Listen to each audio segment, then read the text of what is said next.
If Al Capone was the mafia's showman and Lucky Luciano the grand architect of American organized crime. ሰላም እንዴናችሁ ውድ የድንቅ ቲዩብ ተመልካቾቻችን ዛሬም እንደተለመደው ለእናንተ የሚሆን ምርጥ ታሪክ ይዘንላችሁ የአሜሪካ ማፊያ እውነተኛ ንጉስ የካርሎ ጋምቢኖን ሙሉ የህይወት ታሪክ ይዘንላችሁ መጥተናል። እስከ ዝግጅቱ ፍጻሜ አብራችሁን ቆዩ። ላይክ፣ ሼር፣ ሰብስክራይብ በማድረግ ቤተሰብ ይሁኑ።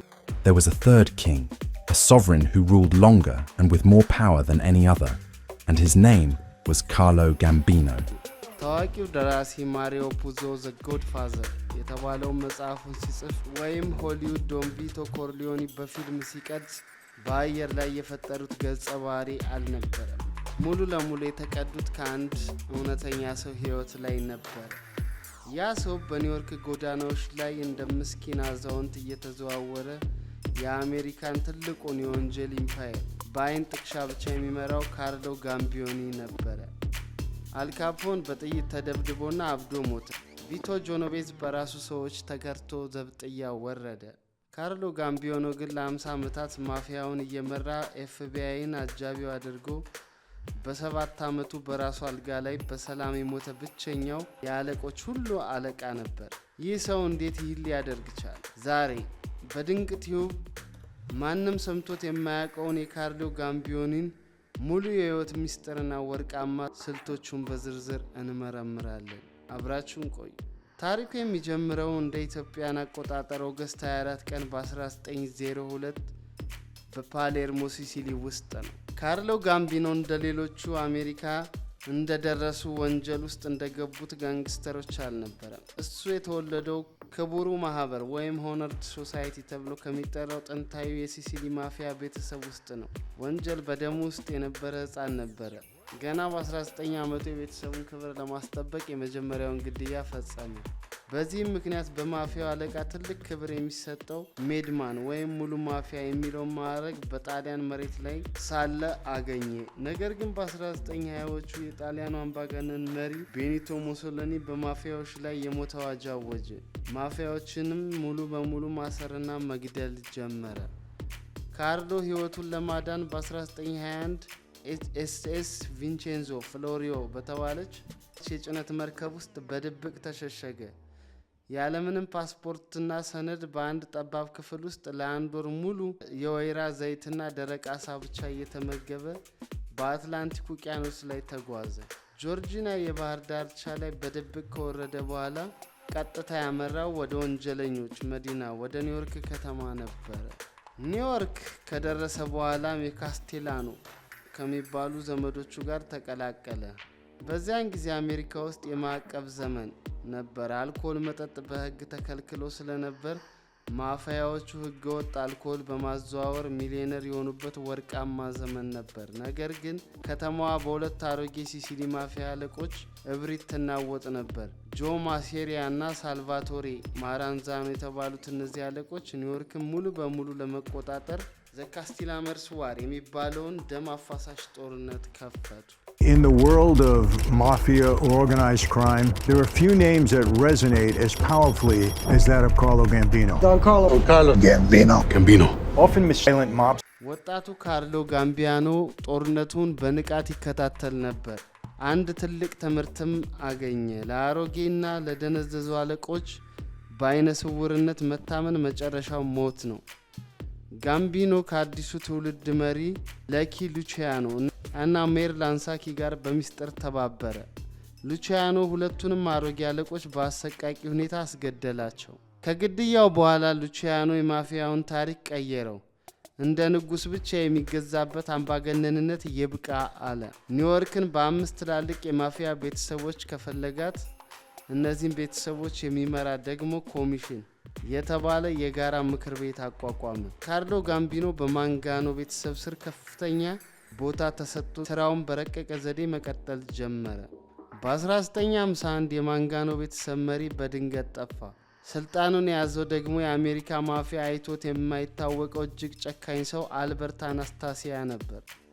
አናስታሲያ መርደረር የተባለውን የኮንትራት ገዳዮች ቡድን ይመራ የነበረ ሲሆን ሰዎችን መግደል እንደ ስፖርት የሚያይ እብድ ነበር። ማፊያዎች በሙሉ ስሙ ሲነሳ ይንቀጠቀጡ ነበር። ይህንን ጨካኝ ሰው ረጋ ብሎ አንገቱን ደፍቶ ታዛዥ መስሎ ማገልገል የጀመረው ማን ነው? ካርሎ ጋምቢኖ ነበረ። ካርሎ ጋምቢኖ የአናስታሲያ ምክትል ሆነ። አናስታሲያ ሰዎችን ሲገድልና ሲያሰናክል፣ ጋምቢኖ ግን በስተጀርባ ሆኖ የቤተሰቡን ገንዘብና አባላት በቁጥጥሩ ስር ያደርግ ነበር። አናስታሲያ በሽጉጥ ሲያምን፣ ጋምቢኖ ግን በጭንቅላት ያምን ነበረ።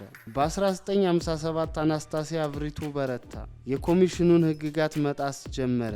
ይህ ማፊያውን እንዳለ አሰጋው። ካርሎ ጋምቢኖ ይህን ጊዜ በጥንቃቄ ተጠቀመበት። ከሌላው ተጽዕኖ ፈጣሪ አለቃ ቪቶ ጆንቬዝ ጋር በሚስጥር ተሻረከ።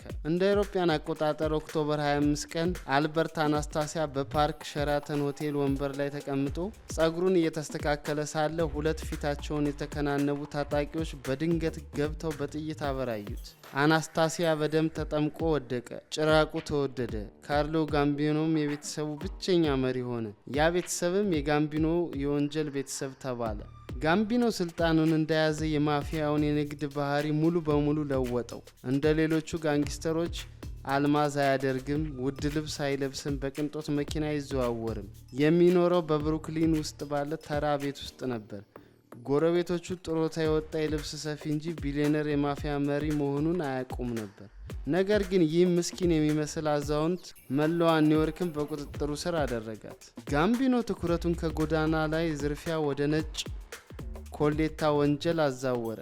የኒውዮርክን ወደቦች፣ የጭነት መኪና ማህበራትን፣ የህንፃ ግንባታ ኮንትራቶችንና የጆን ኤፍ ኬኔዲ አየር ማረፊያን ሙሉ በሙሉ ተቆጣጠረ። በኒውዮርክ ከተማ አንድ ህንፃ ለመገንባት አሊያም አንድ የጭነት መርከብ ዕቃ ለማውረድ ለጋምቢኖ ቤተሰብ ግብር መክፈል ግዴታ ሆነ። ግዛቱ በየአመቱ በቢሊዮን የሚቆጠር ዶላር ማፍራት ጀመረ።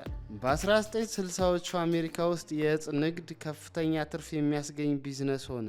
ብዙ የማፊያ ቤተሰቦች ወደዚህ ንግድ ሲገቡ፣ ካርሎ ጋምቢኖ ግን በቤተሰቡ ውስጥ አንድ የማይታጠፍ ጥብቅ ህግ አወጣ።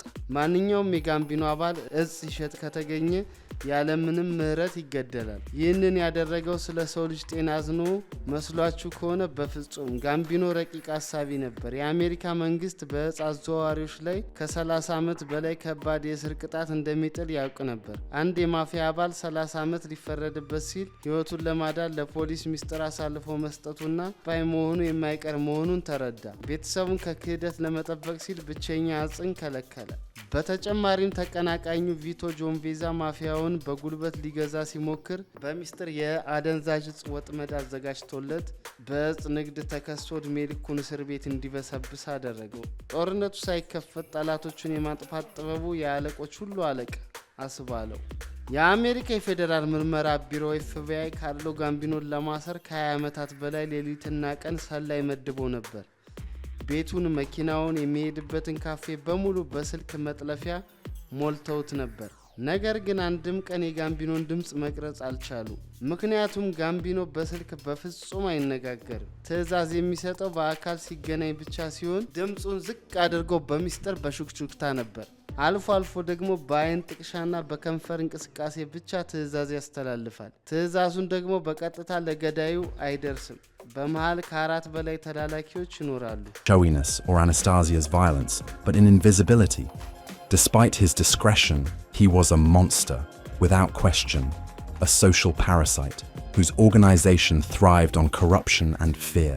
ፖሊስ አንዱን ቢይዝ እንኳን ወደ ጋምቢኖ የሚወስድ ምንም ማስረጃ አያገኝም ነበር። በ50 ዓመት የወንጀል ህይወት ውስጥ የታሰረው ገና ወጣት ሳለ ለ22 ወራት ብቻ ነበር። በ1970ዎቹ መንግስት ከሀገር ሊያባረረው ሲሞክር የጠበቆች ሰራዊት የልብ ህመምተኛ መሆኑን የሚያሳዩ የሕክምና ሰነዶችን ያቀርቡ ነበር። ፍርድ ቤቱ በቀጠረው ቁጥር ጋምቢኖ በእጹ ይተማመናል። ፍርድ ቤቱ ሲሰረዝ ግን መልሶ ጤነኛ ይሆናል። ህግን በህግ መጫወት መክሊቱ ነበር። ኦክቶበር 15 ቀን 1976 ይህ እድለኛና ረቂቅ የቼዝ ተጫዋች በሎንግ አይላንድ በሚገኘው የክረምት ቤቱ ተቀምጦ የሚወደውን የኒውዮርክ ያንኪስ የቤዝቦል ጨዋታ በቴሌቪዥን እየተመለከተ ሳለ በተፈጠረ የልብ ህመም በ74 ዓመቱ ህይወቱ አለፈች። በሺዎች የሚቆጠሩ የከተማዋ ባለስልጣናት፣ ዳኞችና ማፊያዎች በተገኙበት በታላቅ ስነ ስርዓት ተቀበረ። ጋምቢኖ ከመሞቱ በፊት ግን አንድ ስህተት ሰራ።